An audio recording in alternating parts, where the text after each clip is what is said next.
kinilaw mga besh, my favorite. So they're making kinilaw with, ano yan?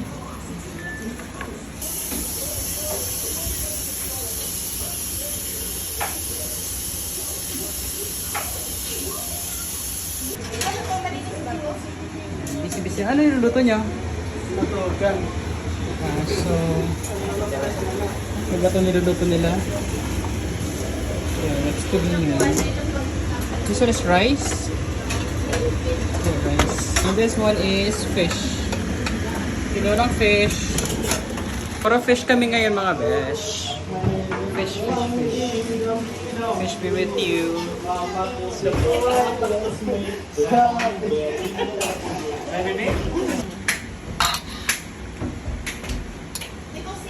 Adugang. Yurik. Dugang. Parang pagkantunan ng bugas mas. Panasin na lang kami nito, Ray. Ray. Kami ko rin, mahilig na mag-asin. Pero, so mainit na kain.